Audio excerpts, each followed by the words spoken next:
네, 우리 먼저 축복의 인사를 나누기 원합니다. 우리 오늘은 이렇게 인사하겠습니다.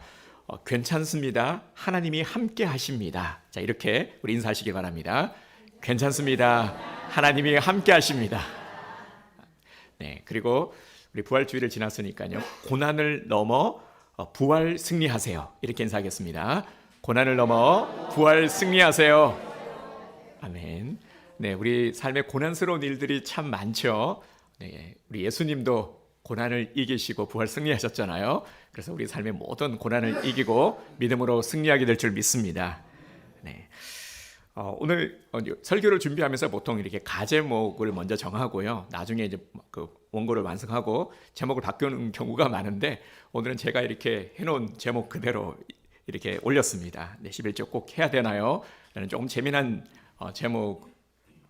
제목으로 오늘 함께 말씀을 나누기 원합니다. 우리가 신앙생활을 하다 보면은 간혹 마음이 불편해질 때가 있습니다. 그럴 때 시험에 들게 되죠. 사람 간 오해가 생길 때가 있잖아요. 근데 어떨 때 오해가 생깁니까? 소통이 잘 되지 않을 때 오해가 생겨요. 그러니까 대화가 잘 이루어지지 않을 때 꼭 오해가 생깁니다. 우리 신앙도 마찬가지죠.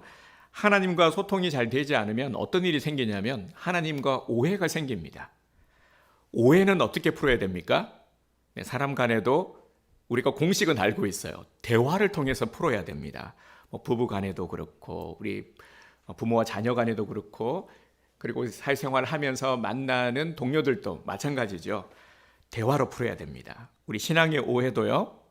하나님과 대화를 통해서 풀어야 되는데 어떻게 대화를 합니까? 이 대화의 수단이 기도죠. 네, 기도 그리고 하나님이 주신 해답서인 이 말씀을 통해서 우리는 오해를 풀어야 합니다. 자, 오늘 본문도 우리가 신앙생활을 함에 있어서 반드시 소화해야 하는 아주 중요한 내용입니다. 중요하기 때문에 많은 오해를 가지고 있죠. 이렇게 생각하시면 됩니다. 많은 우리 교회 안에서의 논란들 그리고 사람들에게 있어서 논란이 되고 있는 것들은 되게 중요한 것들입니다. 그 중에 하나가 뭐냐면 바로 11조에 관한 내용이죠. 10절 말씀을 다시 한번 보겠습니다. 만군의 여호와가 이르노라 너희의 온전한 11조를 창고에 들여 나의 집에 양식이 있게 하고 그곳으로 나를 시험하여 내가 하늘 문을 열고 너희에게 복을 쌓을 곳이 없도록 붙지 아니하나 보라. 아멘. 네, 이 구절에 대한 오해가 많습니다. 네, 이전에 제가 부흥회를 참석한 적이 있었는데요. 네, 옛날에는 부흥회를 참 많이 했지 않습니까? 근데 한 부흥 강사 목사님이 이렇게 말씀을 하시는 겁니다. 여러분 보세요. 하나님이 시험해 보라고 하셨잖아요. 네, 11조 하면 내가 물질의 축복을 받는지 안 받는지를 시험해 보세요.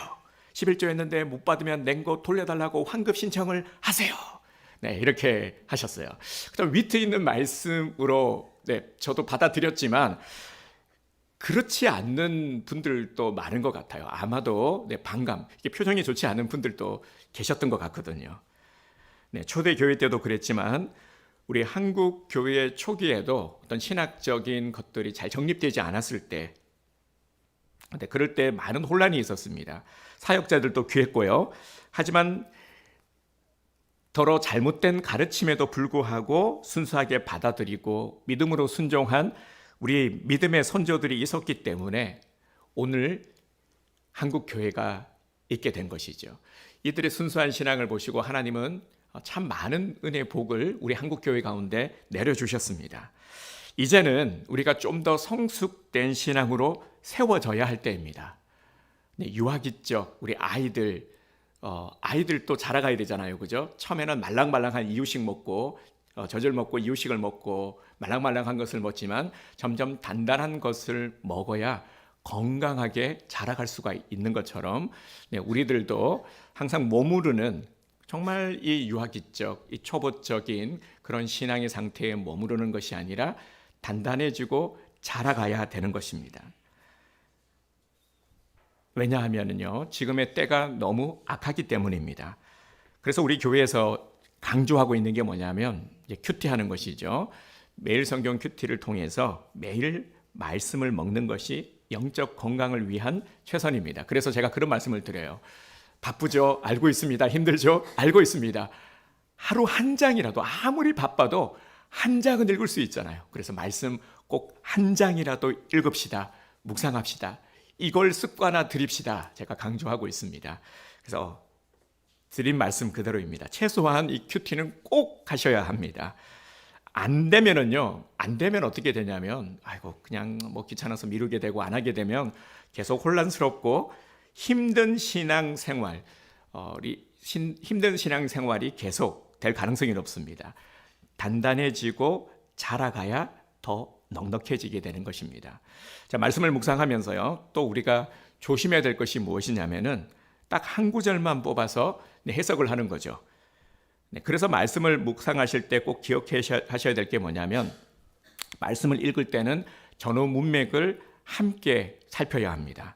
나아가서 전후 문맥뿐 아니라 본문 안에서 하나님이 말씀하고자 하는 그 뜻이 무엇인지, 무엇을 말씀하고자 하는지를, 하나님의 뜻을 살피셔야 합니다.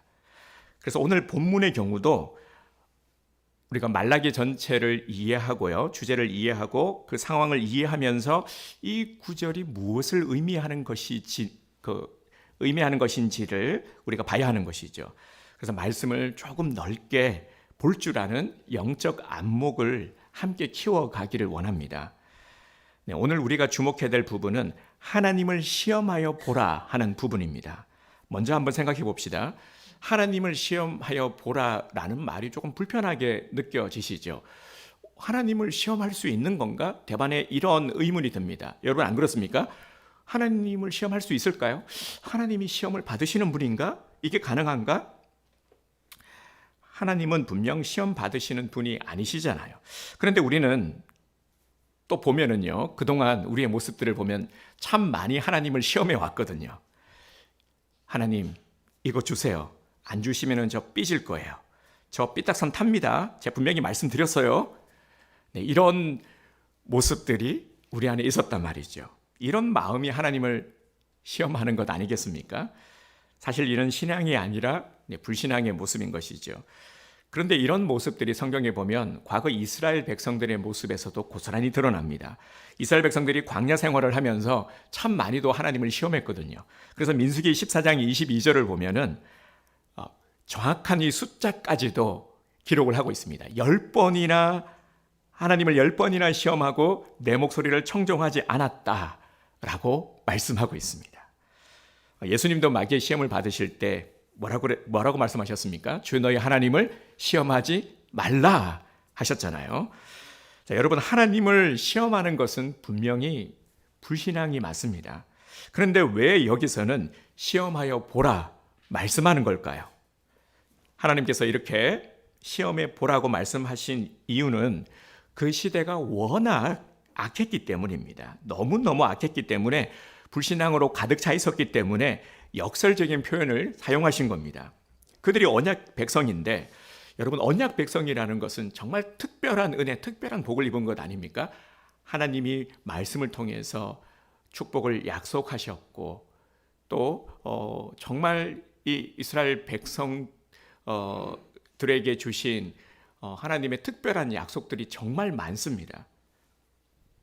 그런데 문제는요, 언약 백성임에도 불구하고, 하나님이 직접 약속하셨음에도 불구하고 마치 하나님을 전혀 모르는 사람들처럼 행동을 하니까, 어지간해서는 꿈쩍도 안 하니까 하나님께서 충격요법을 사용하신 겁니다. 한마디로 극약 처방을 내리신 거죠. 자, 그러면 오늘 우리는 이 말씀을 어떻게 받아들여야 할까요? 먼저는 이 말씀을 하신 하나님의 심정을 헤아려야 합니다. 항상 말씀을 보면서 무엇을 생각하라고 그랬습니까?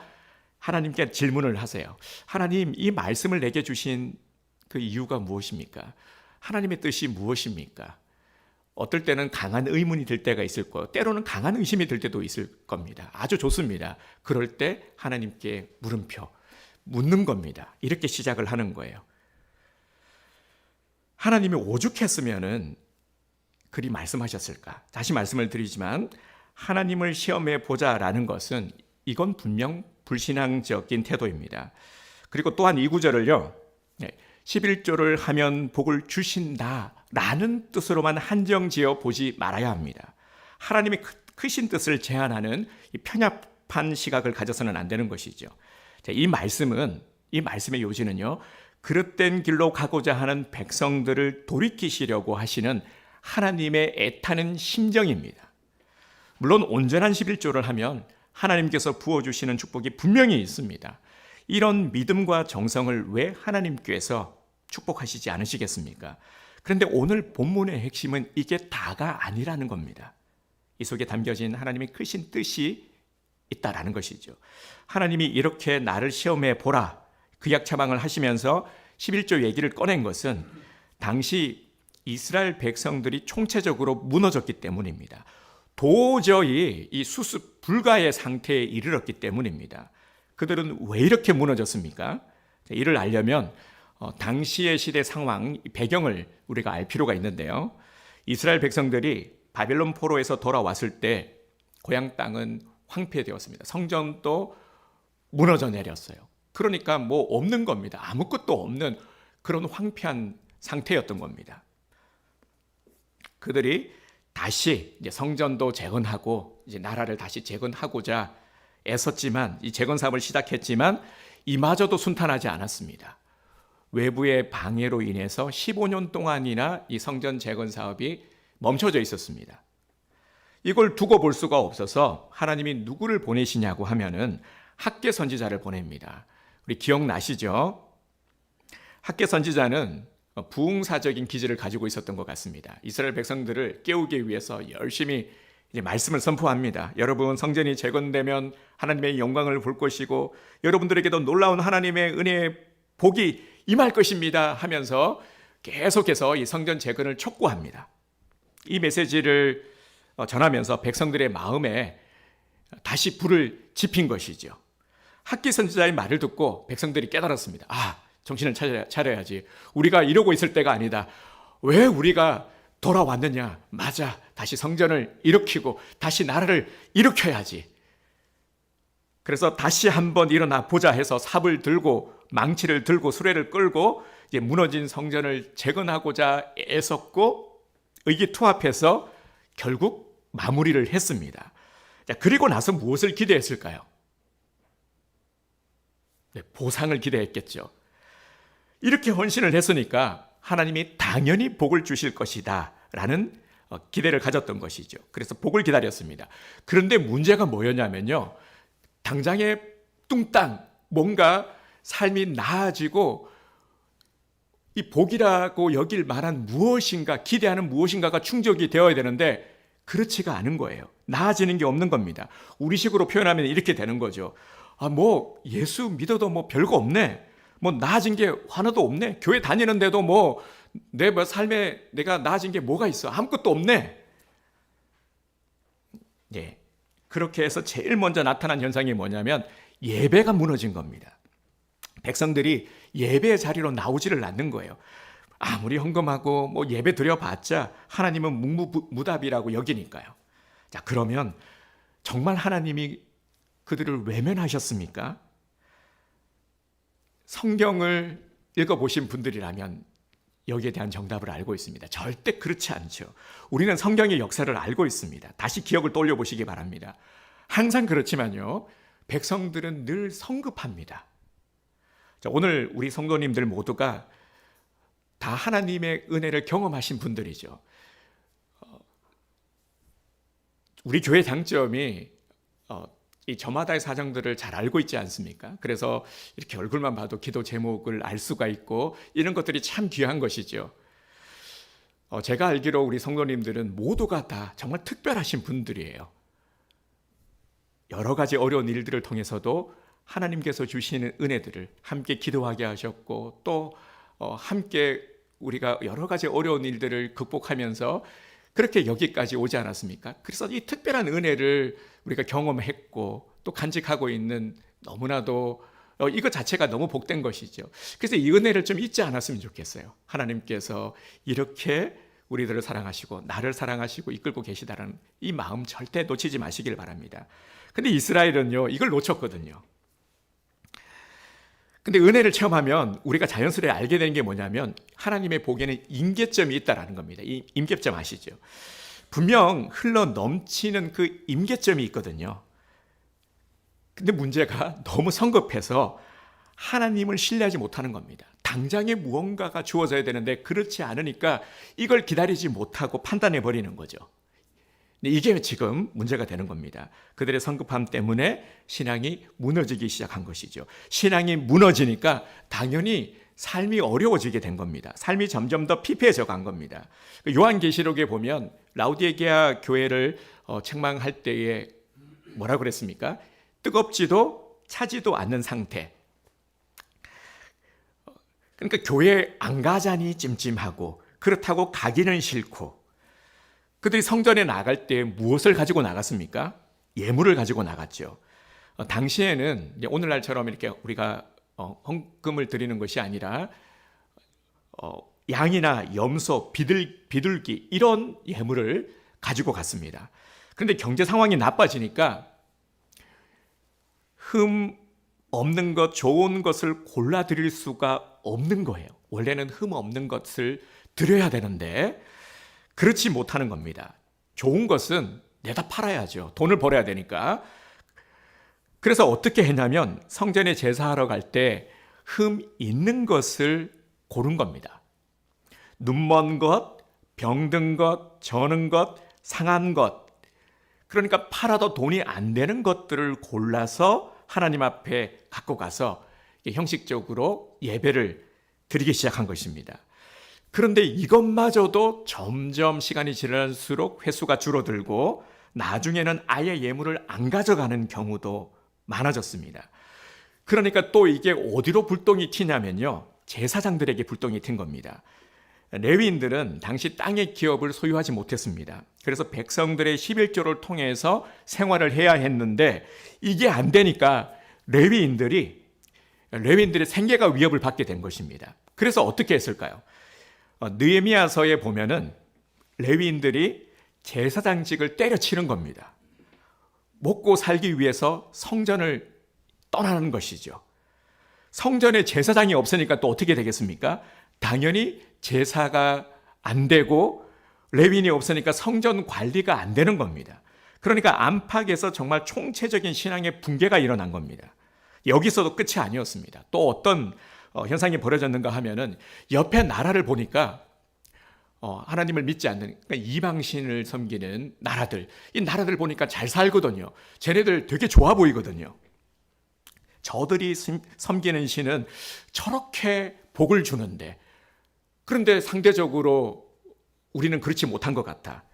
그래서 어떤 일이 일어나냐면 신앙과 실리 두 마리 토끼를 잡으려고 한 겁니다. 우리가 하나님을 버리는 것은 절대 아니고 하나님을 믿지만 다른 신들도 한번 섬겨보지 뭐. 얼마나 합리적이냐. 하나님이 안 들어주시면 다른 신이라도 들어주시겠지. 아무나 들어주시기만 하면 되는 것 아니냐. 많으면 많을수록 좋은 것 아니냐. 랜덤으로요, 여러 중에 하나는 얻어 걸리게 되겠지. 네, 상당히 합리적이죠. 그래서 이방 신들을 열심히 받아들이기 시작한 겁니다. 이들의 모습을 보면서 또 어떤 생각이 드십니까? 참 열심이죠, 그죠? 얼마나 열심히 살고 있는 모습입니까? 복을 받기 위해서요. 이렇게 복을 받고자 애쓰니 얼마나 기특합니까? 자, 이렇게요, 이방신을 수입하다 보니까 또 어떤 문제가 생겼냐면 가정이 깨지기 시작한 겁니다. 이방 여인들이 계속 들어오면서 이런 문제들이 막 불거진 겁니다. 그러다 보니 근데 제가 말씀드린 건요, 말라기서를 읽어보면 다 나오는 이야기들입니다. 그래서 하나님이 굉장히 화가 나신 겁니다. 우리는 이것이 얼마나 심각한 상황인지를 볼 수 있어야 합니다.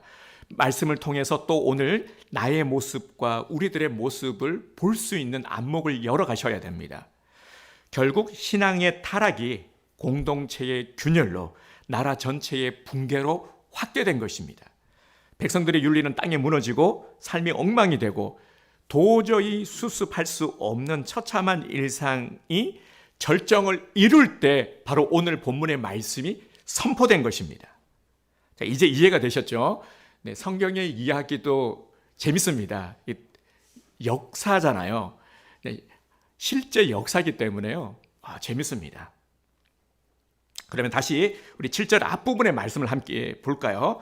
7절의 앞부분 우리 함께 읽도록 하겠습니다. 자, 만군의 여호와가 이르노라 너희 조상들의 날로부터 너희가 나의 규례를 떠나 지키지 아니하였도다. 그런즉 내게로 돌아오라. 자, 여기까지만. 네, 아멘. 여기까지만 보겠습니다. 내게로 돌아오라. 내게로 돌아오라. 이것이 아버지의 심정입니다. 이걸 말씀하려는 거예요. 내게로 돌아오라. 그런데 이스라엘 백성들은요, 하나님의 말귀를 못 알아듣고 엇박자를 내고 있습니다. 7절 끝에 보면은 너희가 이르기를 우리가 어떻게 돌아가리까 하는도다. 그러니까 이건 뭐냐면요, 돌아가는 방법을 몰라서 물은 게 아니고 사실상 항변을 한 겁니다. 이런 거죠. 아니, 언제 우리가 하나님을 떠났다고 자꾸 그런 말씀 하십니까? 자꾸 돌아오라고 하십니까? 주일날 딱딱 예배 드렸죠. 헌금 드렸죠. 봉사도 했잖아요. 떠난 적이 없는데 왜 자꾸 떠났다고 돌아오라고 그럽니까? 이런 뉘앙스인 겁니다. 이렇게 말이 안 통하니까 하나님께서 꺼내놓으신 해결책이 뭐냐면 바로 그 유명한 11조라는 것이죠. 8절을 다시 한번 볼까요? 사람이 어찌 하나님의 것을 도둑질하겠느냐. 그러나 너희는 나의 것을 도둑질하고도 말하기를 우리가 어떻게 주의 것을 도둑질하였나이까 하는도다. 이는 곧 11조와 봉헌물이라. 아멘. 11조와 봉헌물을 도둑질하였다 말씀하고 있습니다. 이게 얼마나 충격적인 말입니까? 이거 상당히 충격적인 거거든요. 그 개역 개정 성경에는 하나님의 것이다라고 번역을 하고 있지만 원문을 보면은 하나님을 훔쳤다라는 뜻입니다. 하나님의 것을 훔쳤다, 하나님의 것을 도둑질했다라는 이 뜻보다는 이 뜻을 포함해서요, 하나님을 도둑질했다라고 번역하는 것이 더 적합합니다. 네, 좀 느낌이 다르죠. 의미도 다르고요. 하나님을 훔쳤다. 여러분 이것을 딱 우리 각인시켜 놓으시기 바랍니다. 하나님을 훔쳤다. 다른 말로 얘기하면은 하나님을 무시했다. 하나님의 위치를 빼앗았다라는 뜻입니다. 이 말씀을 이해하고자 하면요, 우리 창세기 사건을 하나 떠올리시면 됩니다. 아담과 하와가 선악과를 따먹은 사건을 떠올리시면 됩니다. 이것은 하나님의 권위에 도전한 것이고 하나님을 무시한 것입니다. 왜냐하면은 선악과를 따먹은 것은 하나님이 다른 거는 다 허락하셨는데 딱 하나 선악과는 따먹지 말라라고 분명히 하나님이 명령하셨거든요. 선악과는 분명히 허락하지 않으셨습니다. 하나님과 인간의 경계선을 명확하게 그어놓은 이 상징하는 것이 바로 선악과이거든요. 그런데 선악과를 따먹었습니다. 뱀이 뭐라고 말하면서 꼬드겼습니까? 이걸 따먹으면 하나님과 같이 돼. 하나님과 같이 된다라고 꼬셨어요. 들어보니까 쫄깃하거든요. 내가 하나님이 된다? 내가 그럴 수 있어? 와, 그러면 나도 하나님만큼의 능력을 가지게 되는 거야? 자, 우리는 창세기 사건의 연장선상에서 오늘 말씀을 이제 이해하게 되죠. 그러니까 하나님의 것을 도둑질하느냐가 아니라 하나님을 도둑질하는 겁니다. 하나님의 위치에 자신을 놓고 있는 것. 하나님이 서 계셔야 될 그 자리에 하나님이 계셔야 될 그 자리에 나를 위치하는 거예요. 내가 있는 겁니다. 하나님의 자리를 내가 빼앗는 것이죠. 사람이 하나님에게서 하나님됨을 빼앗아버린 것. 그래서 9절에서 뭐라고 말씀하고 있습니까? 너희 곧 온 나라가 나의 것을 도둑질하였으므로 너희가 저주를 받았느니라. 아멘. 한두 사람이 아니라 나라 전체가 하나님을 도둑질하는 것입니다. 하나님의 위치를, 하나님됨을 빼앗아버린 것이죠.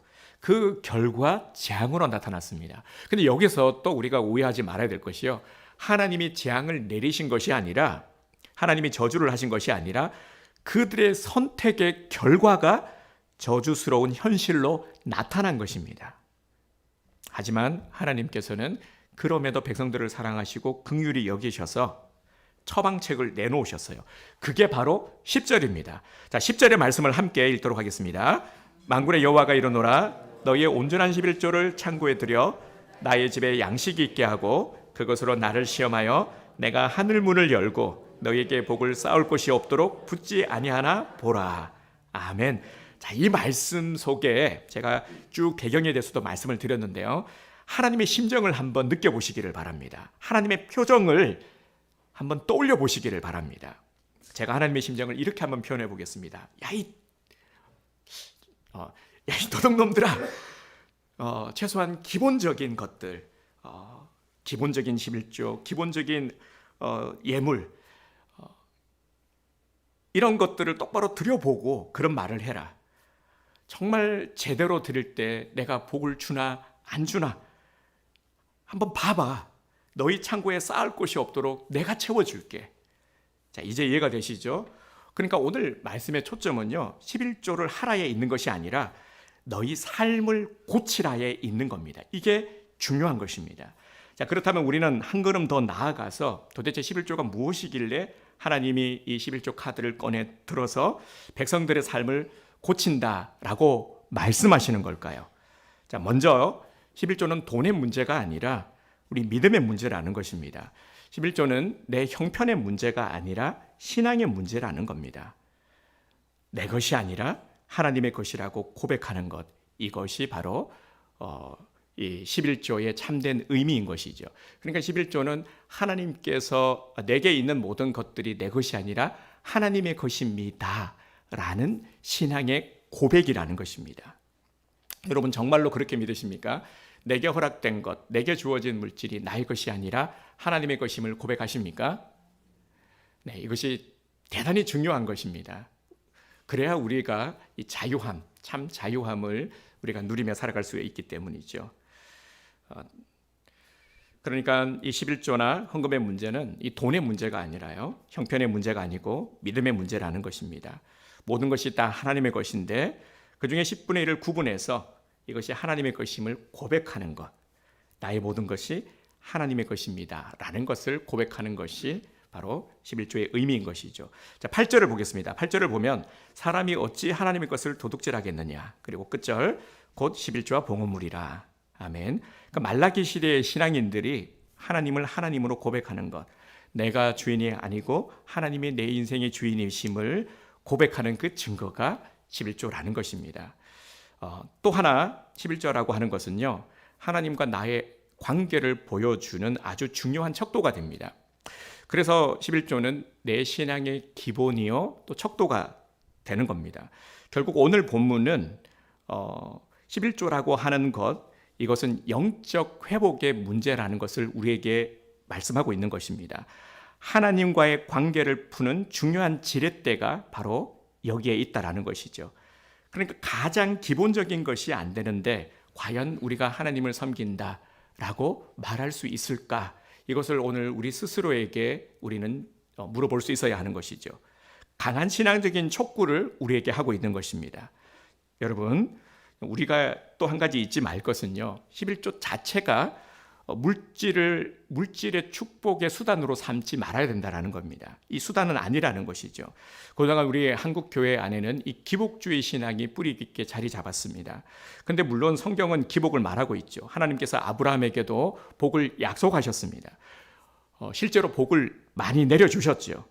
그런데 기복 신앙은 필요하지만 기복주의가 되면 안 되는 것입니다. 신앙의 모든 것들을 마치 물질의 축복으로 연결지면은 그러면 이렇게 되는 거죠. 잘 살면 돈을 잘 벌면은 하나님이 엄청 사랑하시고 복을 많이 받은 것이고, 가난하면은 하나님이 복을 받지 못한 것, 이렇게 되는 겁니다. 정말 그렇습니까? 그렇지 않죠. 이거는 완전히 잘못된 것입니다. 이단들이 참 이걸 잘 활용을 하는데요. 현실의 어려움을 겪고 있고 내 삶의 불안정함 가운데 있을 때에, 그럴 때 기복주의에 빠지기 쉽습니다. 이를 이용해서 교묘하게 이 포교를 하는 거죠.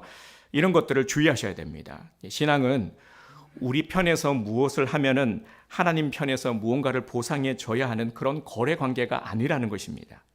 기복주의의 또 다른 폐해가 뭐냐면요, 모든 책임을 다 하나님께 떠넘기는 겁니다. 내가 안 되는 것, 내가 어려운 것, 이건 하나님 때문인 거죠. 이렇게 다 책임을 전가시키는 것. 그래서 기대대로 안 되면은 나오는 현상이 뭐냐면 불평하고 원망을 하게 되는 겁니다. 여러분, 하나님의 돌보심에는요, 이 일반적인 은총이 있습니다. 그래서 하나님은 모든 사람들에게 공평하게 주시는 이 일반 은총이 있는데 가장 대표되는 것들이 바로 물, 공기, 햇빛 이런 것들입니다. 하나님을 믿는 자들뿐 아니라 모든 사람들이 똑같이 누릴 수 있도록 은혜를 내려주시는 것. 그래서 일반 은총이라고 합니다. 그리고 세상에서도요, 우리가 뭐 하나님을 믿지 않는 자들도 정말 성실하게 열심히 일하시는 분들이 많아요.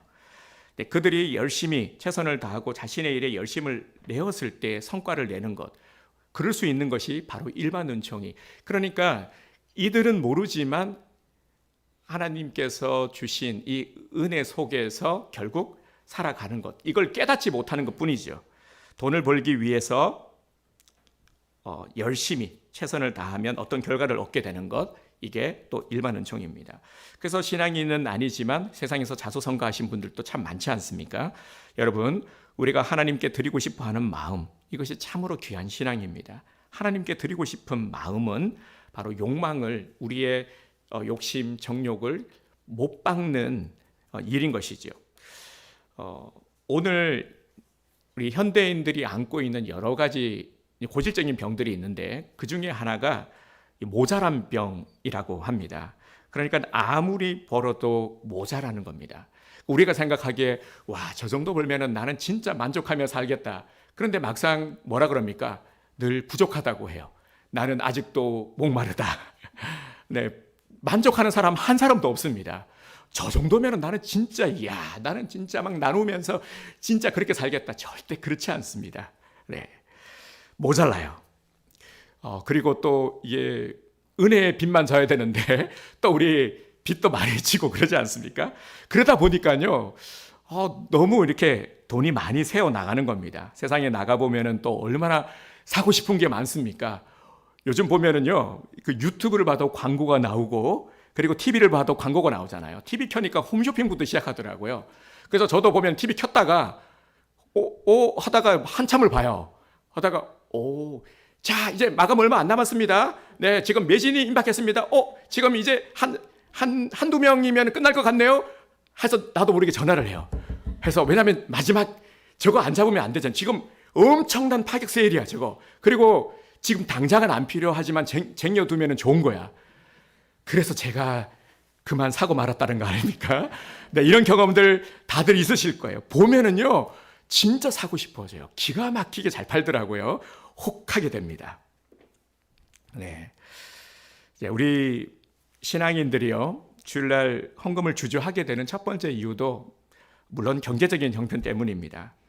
경제적인 형편보다 더 위에 있는 게 있어요. 그런데요, 뭐냐면은요, 바로 우리 속 깊이 들여다보면은 탐욕이라는 것이 있습니다. 그렇기 때문에 헌금 생활이라는 것은요, 나의 물질적인 탐욕을 포기한다라는 이 논리인 것이죠. 따라서 하나님의 절대 주권 앞에서 우리의 모든 자아의 욕망을 못 박는 작업이 뭐냐면요, 이 못 박는 작업이 예배 때마다 이루어지고 있는 것입니다. 오늘 이 시간에도 마찬가지인 것이죠. 그래서 예배가 너무너무 중요합니다. 이 예배 안에, 예전 안에 모든 것들이 다 들어가 있는 겁니다. 11조와 헌금은 내 욕망과 싸우는 것이죠. 내 욕심의 마음, 욕망, 이런 것들이 발현되어서 죄로 이어지잖아요. 이걸 못 박는 것입니다. 그래서 우리 소득의 10분의 1을 뗀다라는 것, 이건 진짜 어려운 일입니다. 정말 어려워요. 마음 같아서는요, 내 욕심에 내가 다 쓰고 싶고 내 마음대로 내가 하고 싶은 것들을 누리고 싶지만, 그럼에도 이런 마음을 억누르고 이건 하나님 거야, 하나님께서 내게 주셨다라는 것을 다시 한번 인식하면서 선언을 하고 떼어 드리는 것, 이게 11조잖아요. 그래서 11조는 내 욕심의 마음을 다스릴 수 있는 가장 좋은 방법이 되는 것입니다. 그리고 헌금을 드릴 때도 매번 기도하는 것이 바로 물질의 노예가 되지 않게 주시옵소서 하는 거잖아요. 물질의 노예가 아니라 물질을 다스리는 자가 되게 하소서. 이렇게 기도해야 되는 이유가 바로 여기에 있다라는 겁니다. 정말 잠깐만 방심하게 되면 우리는 어느새 물질의 노예가 되어 있어요. 그래서 쩔쩔쩔, 늘 언제나 쩔쩔쩔 매고 있는 이 물질 앞에서 우리가 종이 되어 있는 거죠. 끌려가는 거죠. 모든 논리, 모든 삶의 방향이 여기에 매여가지고 끌려가는 겁니다.